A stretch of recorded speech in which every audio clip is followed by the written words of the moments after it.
Welcome to the Business Spotlight podcast. My name is Kay Cote, and I'm your host for today's episode. And today on the show, I have Elizabeth Mack, founder and CEO of Freestyle Languages, as my guest. We're going to be learning about her business, her journey to business ownership, best practices that she's had, and challenges that she's faced to give you that inside look to what it's like to build and operate a business. Welcome, Elizabeth. So great to have you on the show. Thanks for being here today. Thank you, Kay. Thanks for having me. Yes, I'm really excited. Me too. I'm excited to dive into all things business. But before Yeah. we do that, I'd love to hear a little bit about you. So, take me Great. back as far as you'd like and share a bit about yourself. Absolutely. Well, in terms of the business, yeah, I started Freestyle 14 years ago. It's hard to believe, right here in Austin. And it's so interesting, right? How what we start out to do morphs and changes with the time. I didn't start out doing what we're currently doing. I set out because I wanted more than anything an effective language learning model. And so it was initially in Austin in person and B2C model for individuals, right? Just for the consumers and customers. And now here we are post pandemic and we're a B2B model customized to actually the construction industry because it has the largest language gap of all industries in the United States. So we're no longer in person. I miss some of the things that we used to do in person, but it's so exciting that now our learners are across four time zones and even US staff members in other countries and yeah, going global. So it's exciting. That is so cool. And I Yeah. love what you said right away about like how it's, when you're a founder, the idea you start with isn't always the idea that you end up going with. Definitely not. It's been such a journey of learning which doors to walk through when they open for you. And yeah, that's probably been one of my biggest lessons to date. I almost said no to our biggest opportunity. And so, yeah, Oh, well, I'm excited to dive in more. So great. now I want to ask you about your Yeah. why. Like why language? Mhm. How did that like spark your heart Eh, to do that for business? Thank you. It's the deepest thing to my heart, other than my two children. So thank you. It's like my a third child. It goes back to time that I had a great opportunity I had to study in France and during the university years. But having learned, sorry, I still laugh at this, having learned French in the middle of Texas in both high school and at the university at UT, was in it for about 7.5 years and I got good grades. So I actually thought I spoke French, which is what I put on my application, to live with a family. And yeah, and I got there and it was so bad that I actually thought maybe we had landed in another country. It was that bad. Oh no. And had it not been for the good humor and nature of my host family and my own laughing at myself, I don't know what I would have done. And I just figured out enough to hear my host mother say, "Gosh, I thought you spoke French." And I thought, how do I even answer that?" So the problem hit me early, and I thought, wait a minute, I'm no genius, but I'm not an idiot. This should not have happened. Something really wrong happened here because I loved it and I thought I was going to do great. And it took me the first 3 months, just solid migraines to figure out what the heck was even going on. And then it started flowing, but it shouldn't have been. And I wouldn't say actually flowing. I was made it maybe to intermediate level by the end of 6 months. So it took a long time for my journey to fluency, and it should not have. I had to go back the following summer and work in it. I have two higher degrees in it. It took me ages. And the power of when you speak to somebody in their own language, I don't know if you've heard that Nelson Mandela quote that summarizes it. Can I tell you? Mm. It's Okay. it goes like this. When you speak to a man or a woman in a language they understand, it goes to their heart, their head. If you speak to them in their own language, it goes to their heart. And that is what I had the opportunity to experience in both France and I had the good opportunity to live in Holland for 3 years. And that's where I thought, what would I do if I weren't speaking their language? I wouldn't have any of these experiences, amazing connections. It's just what happens. And I thought, yet so few people can have this opportunity because our education system has set us up for failure largely. Hmm. And that I was really frustrated about. So, flash forward, I learned, I ended up as a single parent teaching French at the university and thought, wait a minute, I'm in the model that set me up for failure. What am I doing? At the time, it was about a job, it was about doing what I loved, and it was about, and I thought, wait a minute, this is not going okay. So I, as disruptors do, I started sneaking in things to the model that they didn't want me to. I started getting in trouble for teaching the way that I knew worked, and the learners I saw loved it. And they all wanted my classes. And because I have a background in marketing, the aha moment was walking into class one day. I still remember it very crisply. And all the learners turned around and said, Professor Mack. And I looked at them and I thought this could sell. And that was my moment. I'm like, wait a minute, I'm teaching this terrible model and faking my way when really I know how to set them up for success. And so I left. But the problem was I left with no business plan, no instructors, nowhere to teach. I just left. And so probably not the smartest thing to do, but it's all worked out. Here we are, 14 years later. Wow, So that pretty like that wild. is it's a powerful story and like it's so relatable. It's so relatable. It reminds me of when I studied Spanish all through my high Yeah, school tell me. career. And then in 2000 it was like I think my sophomore year of college, I went and studied abroad in Spain and I knew nothing. And I had taken 3 years of Spanish. I totally, when you said that, I was like, oh my gosh, I've totally been there. Right. And you might have thought, which I think most people do, and that's what one thing that worries me most is, oh, it's just me, I'm not good at it. That's not true. That's and so yeah. So I'm glad yeah. But it's That's not you. If I could leave you with one thing, it's that. It's not you. It was the model. That makes so much sense because yeah, I really want to learn more languages. So maybe I need to like in Do another it. I'll conversation. set you up. Thank you. Okay, well, I am so excited now that I have kind of a good baseline of like your Yeah. company, your passion, your purpose. Now let's kind of dive into your Yeah. company. Like, what is your, as the founder CEO, what does your day-to-day look like? I'm sure it shifts, but are you focused like in the business or on the business or a lot of both? Yeah, a lot of both. That's a great question. And I have a vision for it looking a little differently before long after 14 years. And, I'll be 60 next year. So I am starting to think about, all right, what is the exit plan? And I hadn't, as you can see from the way I started, there hasn't always been much of a plan. I just am rolling with what's been happening. But, I'm still very much in the operational piece of it, but also get opportunities and try to create more and more opportunities for getting out of that. And I mentioned to you that convention I just had an opportunity to speak at for the construction industry about the return on investment on language strategy for construction industry. And so to be out there in the industry and working with thought leaders and trying to make a difference in industry, that keeps me going. That's really exciting. And then I come back and have to, dig into the operations, what's going on, who's doing what, who else do I need, that sort of thing. So it's a little of both, which is nice. Definitely. Now, you mentioned that you spoke at the convention. Is that something you're leaning more into, is more speaking opportunities and kind of It growing as a thought leader?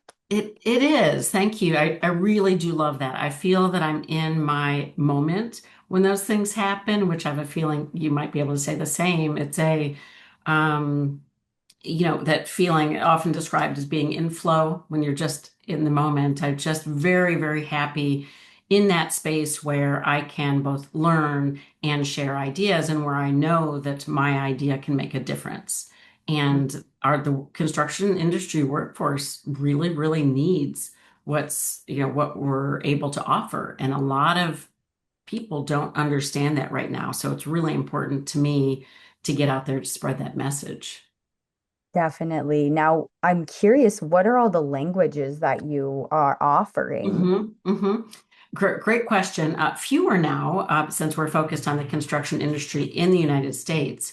Um, we started with French, which again, I have to laugh, in the middle of Texas is not not the most applicable or helpful thing to do. So at the time, it was, of course, also Spanish, Italian, a lot of the Romance languages. One of our most interesting classes was Portuguese for Spanish speakers. And so people who already speak Spanish learn Portuguese so fast. And that I shot myself in the foot a little bit with that one because people who already speak Spanish, it only takes them about 2 semesters to speak Portuguese. And yeah, other languages like that are also Italian and Spanish. And yeah. And so that was really interesting. We spent all this time developing the curriculum and then the learners did great and left. I'm like, wait, so um, and there wasn't, but the currently we're focused on Spanish and English. The biggest difference for the construction industry, what we really need to improve safety and productivity in the industry and a better workforce is English for Spanish speakers. And that's my full out mission right now. So yeah. Wonderful. Okay. That gets my wheels turning for other things we can talk about after the Right, episode great. connections I need to share with you. Good, good, good. Okay, so that is incredible. So now you're working with construction companies, correct? That's right. And then you train the employees, correct? Correct. Okay. Yep. Okay. That's Now, exactly it. I would love to learn about your employees. How many employees, Mm. full-time employees do you currently have, and do you have any contractors as well?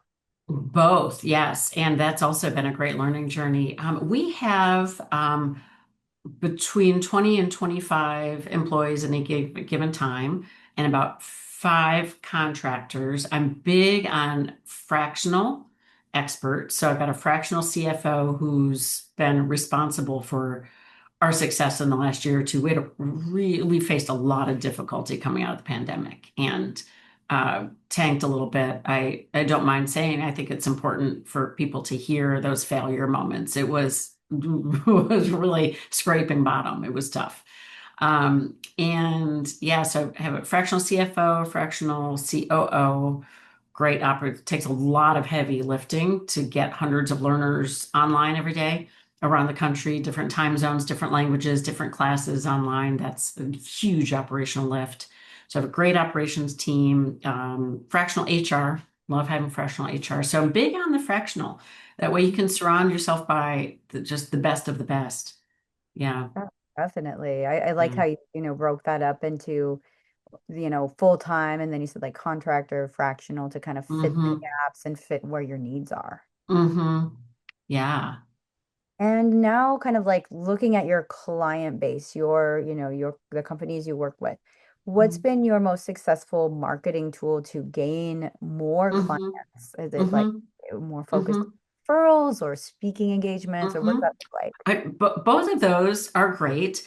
Interestingly, our strongest partner, and the reason we are in the industry in the first place, and the reason I just spoke at this convention, is for our strongest partner, DPR Construction.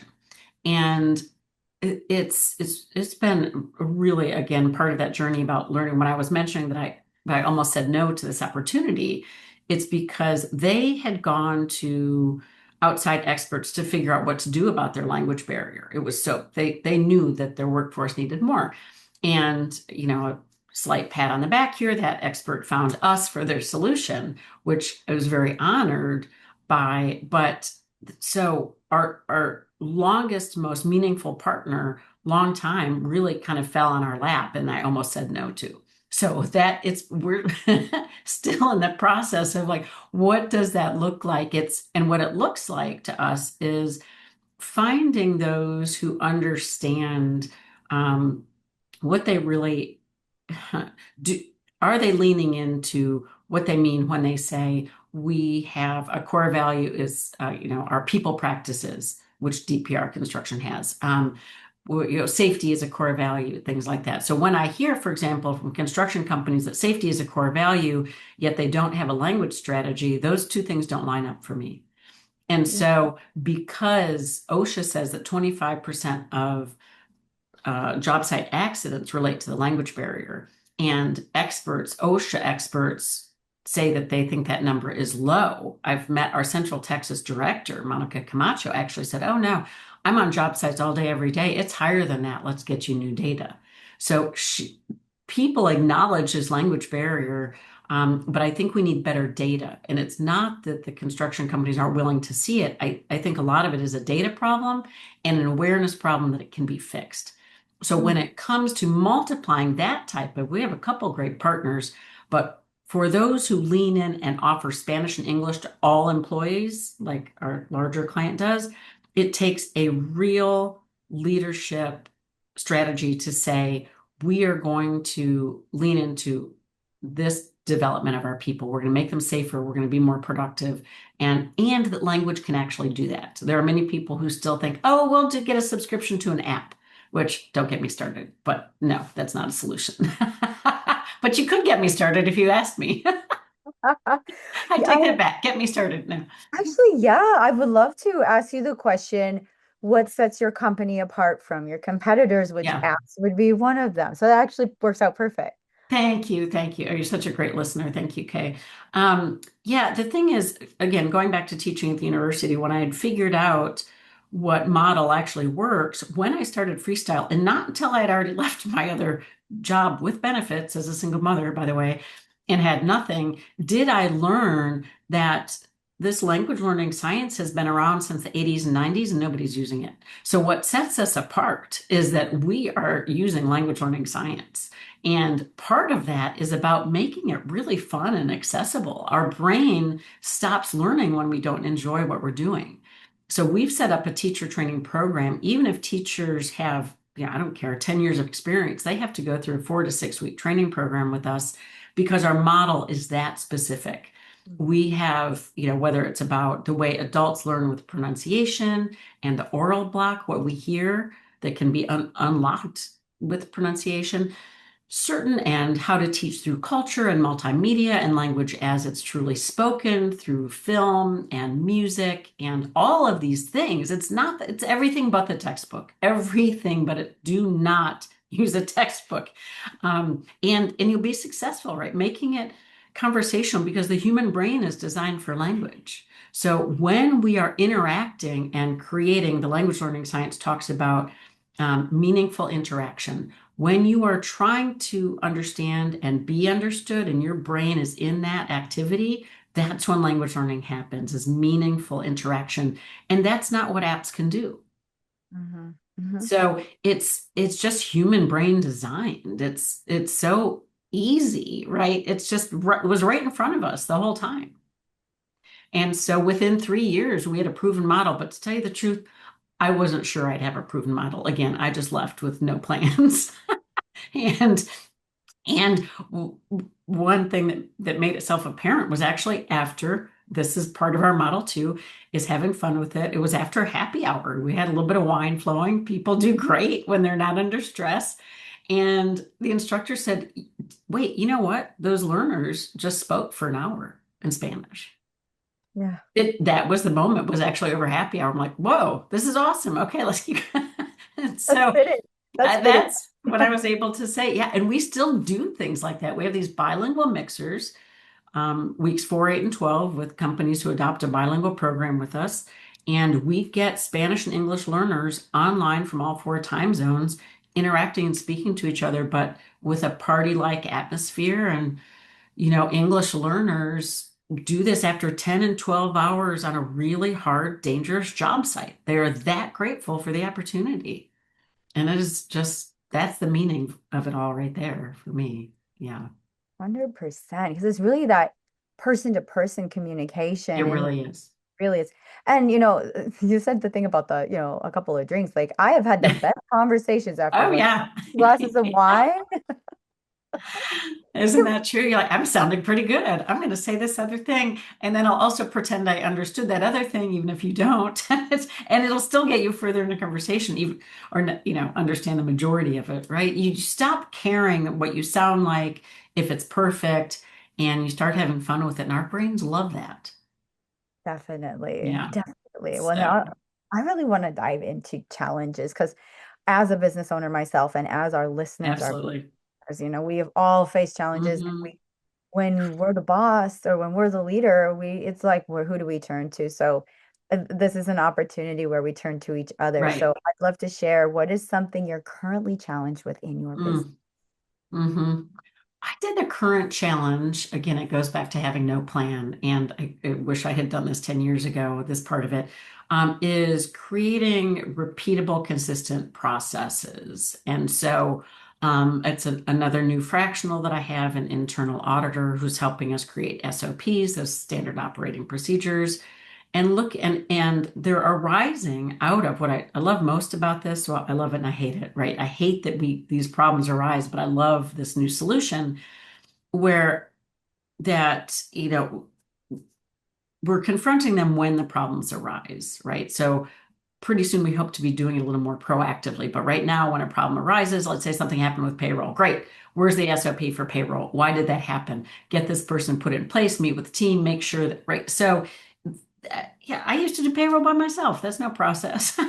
So happily, I'm not doing that anymore. But that was my process. Hey, it's time to pay people. Let's get it done. So this is that's the current challenge, but it's an exciting one. They all are. Definitely. Most of them, not all. But Yeah. that is so true. As business owners, we're like, sometimes the problem has to happen, and then we're like, okay, now Yes. the solution, but Yeah. we didn't see it before. That's I'm embarrassed to say that's still what I'm doing at year 14, but the improvements are exciting. It's very human, and it's Yeah. very, very much something we all face is like Right. those come the problems when they're not there, we don't have a solution because we never hadn't dealt with them. And then so what you're doing Right. is amazing. I love what you share. The Oh, thank golden you. nugget. Well, this has been such a fun Thank conversation you. so So great. far. Now I want to take us through, it's called the rapid fire Q&A, where I'm Oh, going to right. Okay. Yes, the, yes. the fun rapid fire. I'll be asking you four questions and just Okay. top of mind. Okay, great. All right. Question number one is, what is a key to success for you? Oh, absolutely passion for the thing. But just make sure you love what you do. Yeah. And I would add on, of course, so it's not one thing.